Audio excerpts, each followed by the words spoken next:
Bonsoir à tous, merci de nous être fidèles. Tout de suite le sommaire de votre journal. Troisième journée à Bosneka du dialogue entre les principaux belligérants de la crise libyenne, pour parler d'une importance cruciale. Ils ont été relancés grâce à une forte dynamique diplomatique du Royaume du Maroc. Les développements dès le début de ce journal. À suivre également, immersion chez une famille marrakchi où les enfants suivent les cours à distance. Décision prise par les parents après une série de réflexions et de consultations avec leurs proches. Et c'est le chef de famille qui veille au bon déroulement de cette première ligne droite. De l'économie également au menu de votre journal, près de 22,5 milliards de dirhams de crédits garantis ont été accordés dans le cadre des mécanismes relance TPE et d'Aman Relance. Plus de 15 000 entreprises en ont profité.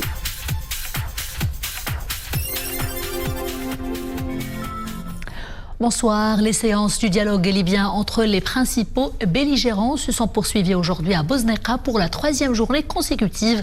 Des séances de dialogue cruciales relancées grâce à une forte dynamique diplomatique du Royaume. Cela vise à maintenir le cessez-le-feu et à mettre fin à la crise libyenne. Les développements tout de suite avec Mohamed Echkar. Entamé avant-hier dimanche, le dialogue interlibyen est constructif avec des résultats concrets, les deux délégations affichant clairement leur ambition sincère de parvenir à un consensus pour une à la crise libyenne.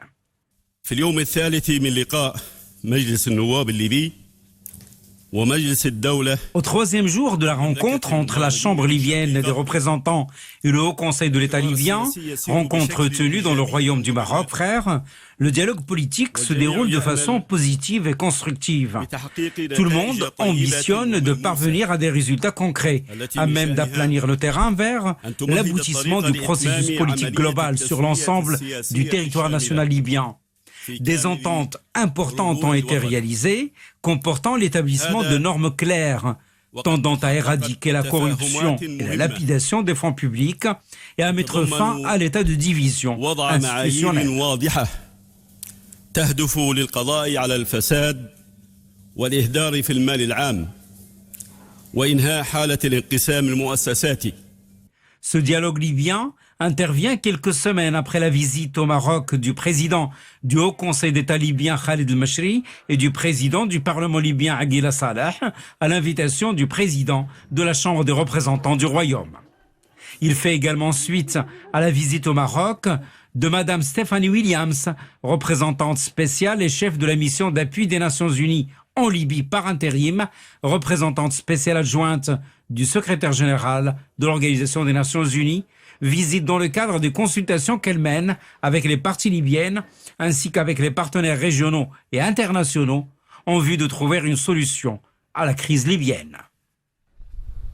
Crise libyenne, toujours le rôle joué par le Royaume dans la relance du dialogue libyen est mondialement salué. La communauté des États sahélo-sahariens salue l'encouragement de Sa Majesté le roi Mohamed VI pour un dialogue constructif qui crée les conditions de la restauration et du renforcement de la paix et de l'harmonie nationale libyenne à travers un dialogue fraternel entre les parties concernées.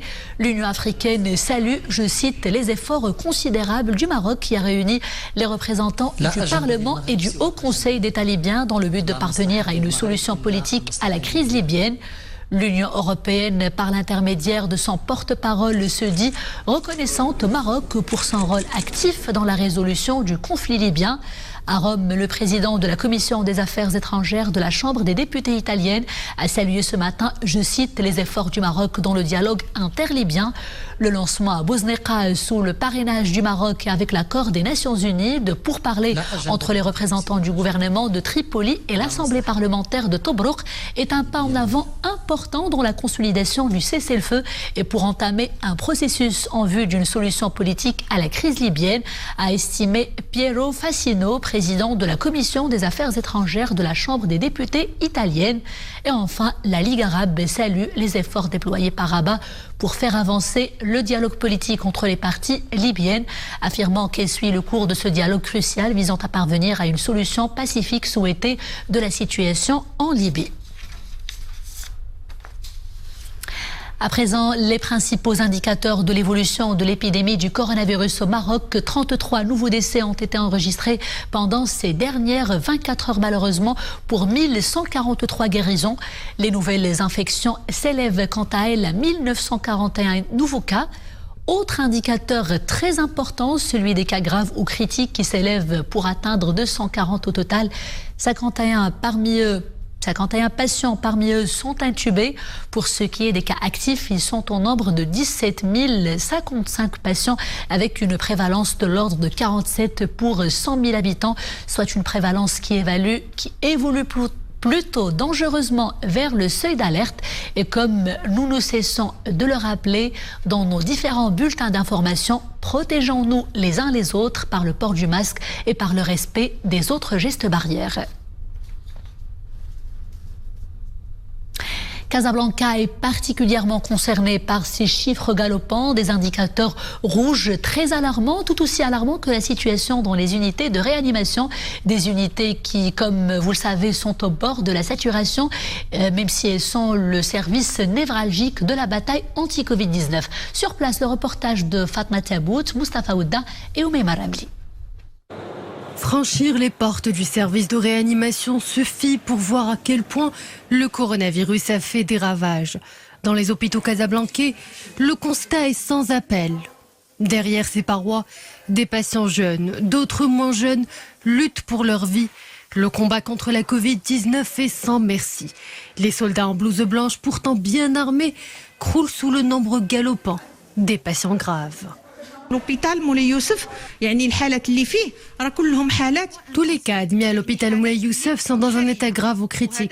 Ils nécessitent un soin particulier, une présence constante du personnel médical et cela est très épuisant pour nous. Je demande aux citoyens de nous aider en restant vigilants. La situation ne fait que se dégrader.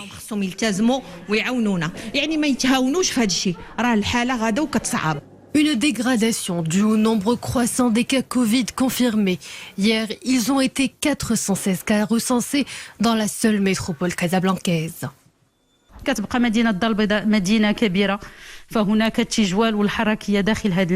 L'effervescence de la ville de Casablanca fait que les cas sont toujours en augmentation. Un retour des restrictions était donc nécessaire, d'autant plus que le nombre de patients graves admis dans l'ensemble des hôpitaux ne cesse de grimper. Environ 10% des patients passent par les services de réanimation.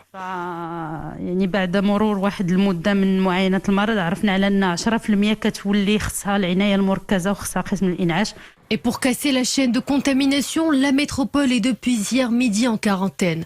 Toutes les issues de la ville sont fermées. Seules les personnes munies d'une autorisation exceptionnelle délivrée par les autorités locales peuvent y accéder. Et au moment où Casablanca fait effectivement face à la montée des foyers de contamination au Covid-19, le ministre de tutelle annonce la mobilisation de tout un plan logistique substantiel au profit de la métropole. Plus concrètement, il s'agit d'une forte mobilisation de ressources humaines. Il est aussi question de l'augmentation de la capacité des services de réanimation dont on parlait tout à l'heure. Bref, des mesures proactives et un passage à la vitesse supérieure pour faire face à la situation épidémiologique à Casablanca. Une réunion s'est tenue aujourd'hui à Casablanca. Elle a été présidée par les membres du gouvernement. Le pourquoi de cette mobilisation exceptionnelle dans cette déclaration du professeur Khalid Aït Taleb, écoutons-le. Aujourd'hui, Casablanca, elle représente quand même certains indicateurs qui sont bien sûr qui clignotent au rouge, notamment par rapport au nombre de décès qui représente 38%, notamment par rapport aux formes graves qui représentent 40% au niveau national, et aussi les chiffres qui sont notifiés chaque jour, 42% reviennent à Casablanca. Certes, la densité de la population, elle est la plus importante, mais aussi il y a quand même un travail à faire en profondeur sur le terrain avec les gens du terrain. C'est la raison pour laquelle nous sommes aujourd'hui réunis tous, secteur privé, secteur public, militaire, et aussi bien sûr à l'échelle de la Ouila avec le ministère de l'Intérieur en la personne de M. Louali pour trouver les solutions idoines. D'abord, on va travailler à partir de ce soir, bien sûr pour ce qui est bien sûr de l'extension, c'est une gestion qui est anticipative, proactive, pour permettre éventuellement de penser comment faire face bien sûr à cette situation. La situation telle qu'elle est aujourd'hui, elle reste toujours contrôlable et maîtrisable, mais nous avons l'obligation et le devoir bien sûr de mettre le dispositif nécessaire pour faire face à une telle recrudescence bien sûr de nombre de cas qui sont graves. Et je pense que le potentiel aujourd'hui à Casablanca il est présent et nous allons faire Inch'Allah l'effort bien sûr pour l'endiguer Inch'Allah. Et toujours en liaison avec le Covid-19, sachez que certaines mesures préventives s'assouplissent au niveau de Bni Mellal. Les autorités ont décidé de prolonger à 20h les heures de fermeture des cafés et des commerces de proximité au lieu de 18h. Il a été également décidé d'ouvrir les salons de coiffure à condition d'obtenir une attestation délivrée par les autorités locales et que les professionnels subissent des tests prouvant qu'ils ne sont pas porteurs du Covid-19.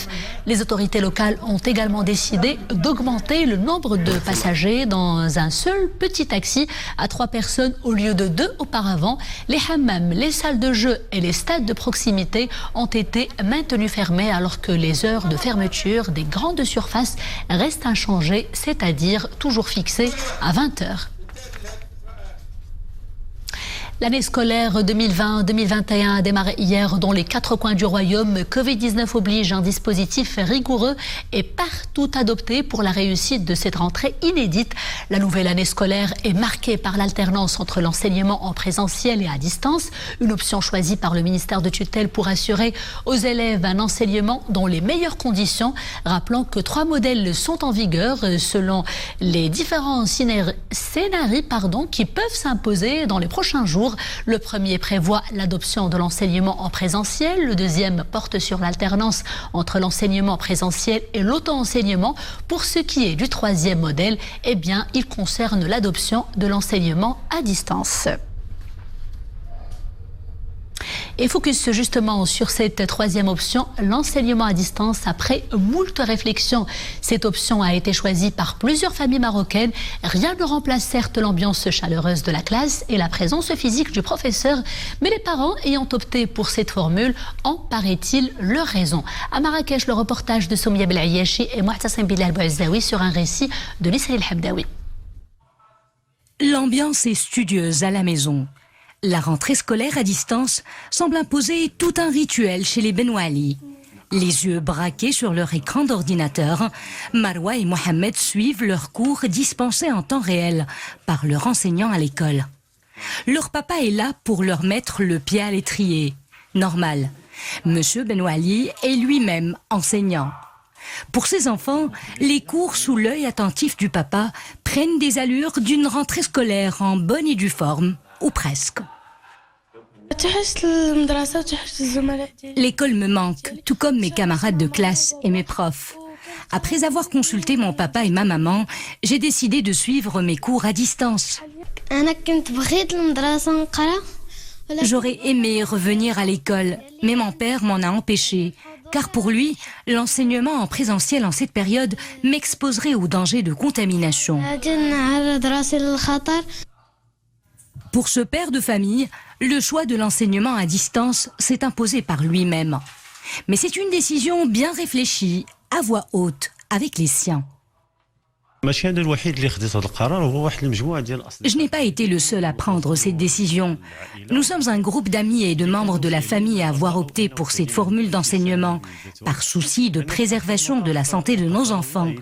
Car en fin de compte, si jamais la situation épidémiologique viendrait à empirer, nous reviendrons automatiquement à l'enseignement à distance. Donc, pourquoi ne pas faire d'emblée le choix de l'enseignement à distance ? Visiblement, plusieurs indices semblent conforter ce père de famille dans la formule de l'enseignement à distance qu'il a choisi pour ses enfants. Pour lui, leur santé passe avant tout en cette période de pandémie. Enseignement supérieur cette fois-ci, en attendant la rentrée universitaire prévue quant à elle pour la mi-octobre, l'heure est aux examens de la session normale du printemps au titre de l'année 2019-2020. À Rabat, ces examens se déroulent en présentiel en suivant bien sûr un protocole sanitaire très strict. Les épreuves ont officiellement démarré aujourd'hui à la faculté des sciences juridiques, économiques et sociales Rabat Agdel. Je vous propose d'écouter tout de suite son doyen Farid El Bacha. Il était au micro de Reda Amaou et Amin Amouri. Écoutons. Comme nous le savons tous, ces examens se déroulent dans un contexte très particulier et notre objectif essentiel, central, unique vraiment, c'est la vie et la santé de nos étudiants, du corps enseignant, du corps administratif. Et pour cette raison, nous veillons scrupuleusement au respect du protocole sanitaire. Et nous avons, comme vous pouvez le constater, une équipe médicale. Nous avons ouvert les portes de l'établissement 1 heure avant le déroulement de l'examen pour permettre de la fluidité et éviter les contacts et préserver la santé de nos étudiants. Le chiffre du jour au plan économique, près de 22 milliards et demi de dirhams de crédits garantis ont été accordés dans le cadre des mécanismes Relance TPE et d'Aman Relance. 15 183 entreprises exactement en ont bénéficié selon la CCG, la Caisse centrale de garantie. Les ventilations de tous ces chiffres, tout de suite avec Mohamed Aïtchkar, regardons. Relance TPE et d'Aman Relance, 2 produits phares pour la relance post-Covid. Lancés le 15 juin dernier, ces 2 mécanismes ambitionnent de permettre aux entreprises toutes tailles confondues, TPME, PME, grandes entreprises, de financer le retour progressif à une activité normale. Le produit Relance TPE d'abord. Il est destiné à garantir les prêts des TPE réalisant un chiffre d'affaires inférieur à 10 millions de dirhams. Il a bénéficié à pas moins de 10 756 entreprises, soit 2 400 millions de dirhams de crédit consentis pour un volume d'engagement de 2 300 millions de dirhams. Quant au produit d'Aman Relance, déployé en faveur des petites, des moyennes et des grandes entreprises, réalisant un chiffre d'affaires supérieur à 10 millions de dirhams, ce produit a profité à 4 427 entreprises. Le mécanisme a couvert un volume de crédit de près de 20 milliards de dirhams pour des engagements de 17 400 millions de dirhams. En termes de répartition du volume des crédits garantis selon les secteurs d'activité, les mécanismes relance ont principalement profité au secteur de l'industrie, suivi du secteur du commerce-distribution, puis du BTP. La reprise post-Covid paraît donc bien amorcée. Depuis leur mise en place par la Caisse centrale de garantie, les mécanismes Relance TPE et d'Aman Relance ont profité au total à pas moins de 15 183 entreprises pour 22 400 millions de dirhams de crédit bénéficiant de ces garanties exceptionnelles. Nous sommes le 8 septembre et c'est la journée internationale de lutte contre l'analphabétisme. L'enseignement et l'apprentissage subissent de par le monde une rude épreuve en ces temps de pandémie du Covid-19 puisque des millions d'enfants et d'apprentis ont été privés des bancs de l'école. La communauté internationale célèbre cette journée mondiale en mettant en avant le rôle des éducateurs et l'évolution des pédagogies en temps de crise. Cette journée est l'occasion de faire le point sur les acquis enregistrés en la matière. Au Maroc, l'Agence nationale de lutte contre l'analphabétisme a recensé au titre de l'année passée, c'est-à-dire l'année 2019, pour la 2e année consécutive, plus d'1 million de bénéficiaires de tous ces différents programmes, soit une augmentation de 8,2%.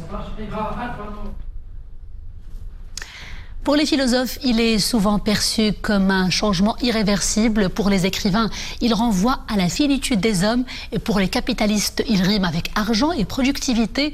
Vous l'aurez compris, je vous parle du temps, le temps qui va, le temps qui vient, le temps qui est mesuré, le temps qui est gaspillé, le temps qui est perdu, le temps à jamais irrattrapable. Bref, cette notion vis-à-vis de laquelle nous avons tous beaucoup de subjectivité. Et l'homme dont nous allons tout de suite vous dresser le portrait a décidé d'étudier la question à sa manière, en se consacrant à la collection de l'emblème principal du temps, les horloges vintage en plus. Il s'appelle Abdelkrim Ben Farhoun. Son portrait est passionnant, vous allez le voir. Il est signé Iman Slaoui, Mehdi Chtaibi, Asma Tazi, sur un récit de Mounia Marouche.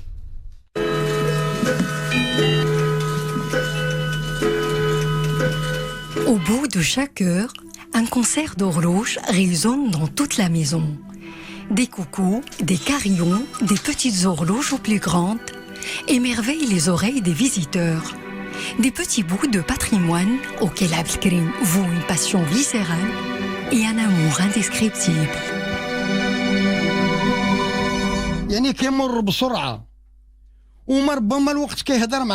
Le temps passe vite et chaque jour, il communique avec nous à travers les sonneries de ses anciennes horloges. Chacune d'elles a sa propre symphonie. Il faut juste savoir l'écouter.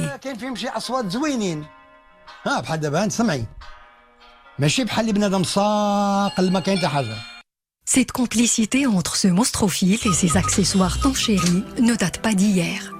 Elle est née pour la première fois dans une salle de classe. tout petit, Abdelkrim fut impressionné par la beauté et l'élégance de la montre de son instituteur. Depuis, l'horlogerie l'habite, il ne peut plus s'en passer.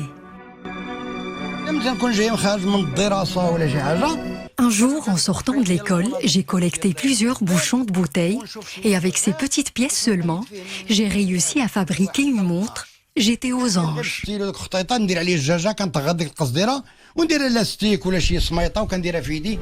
Avec le temps va, tout s'en va. On oublie le visage et l'on oublie la voix, le cœur quand ça bat plus. Cette passion juvénile ne s'était pas éteinte avec le temps. Au contraire, il a grandi. Depuis, le jeune homme ne cesse de rechercher ces perles rares qui ont traversé des siècles. Abdelkrim offre même ses services de réparation et se consacre à ces mécanismes à la fois anciens et complexes. Il va même jusqu'à remettre ses pendules à l'heure en leur donnant une seconde vie.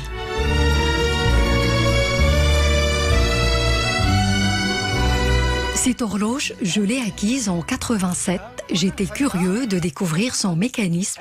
Je l'ai démontée et j'ai décortiqué toutes ses pièces. Je l'ai rassemblée par la suite. J'avais peur qu'elle ne fonctionne pas.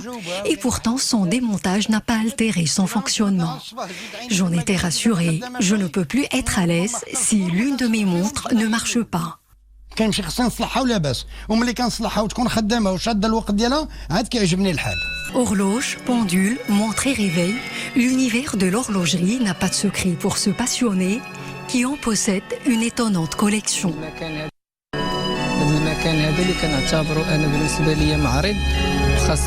C'est un véritable musée. Il suffit de pousser les portes de sa maison pour remonter le temps et découvrir celui-ci sous un autre angle.